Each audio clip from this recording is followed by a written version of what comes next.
Yeah, Mr. Smith, great tipper, hot wife, hotter cleaning chick. Ordered out every time his wife was gone.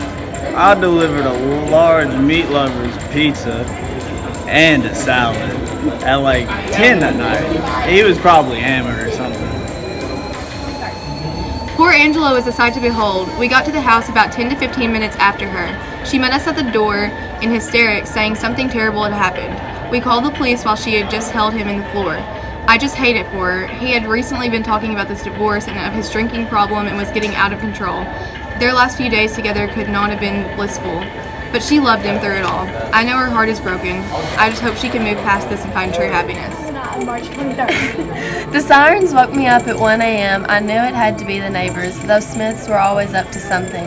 But from what I hear, John was a heavy drinker with a bad temper. I heard he slapped the housekeeper once when she accidentally cut their Persian rug with the vacuum.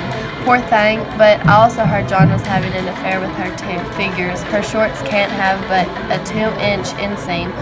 Always too much to keep up with, those two. Well, just one now. I hate to hear it though.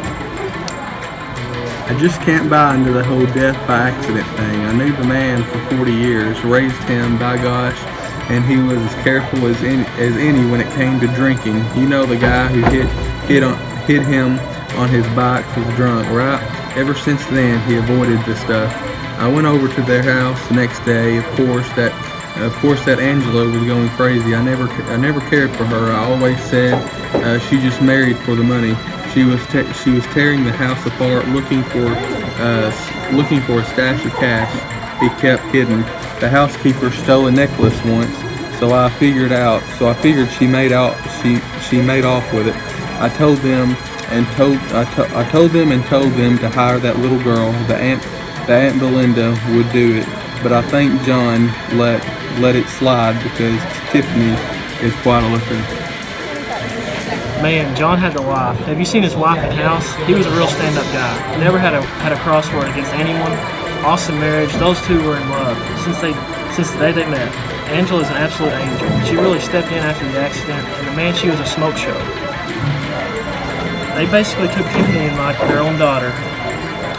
She was there all the time. I hope she's okay. I couldn't have wished him a better life. Just wish he had been more careful. Love you, buddy. We'll be missed. Mr. and Smith were a very happy couple most of the time. Ever since his motorcycle accident, Mr. Smith hasn't gotten around much because of his bad leg. But Mrs. Smith, she isn't a fan of me. I guess she's jealous because we can be flirtatious. But the only thing he loved as much as Miss Smith was his whiskey. I know Miss Smith has been getting a little stir crazy, so she's been gone a lot. I think Mr. Smith was pretty lonely because he was always in a bad mood. I guess he just had too much to drink that night, and that carpet on the stairs never did sit well. Always curling up on the edges, trust me, cleaned it every Tuesday. I never thought it would come to this. I bet the first thing Angela does is fire me.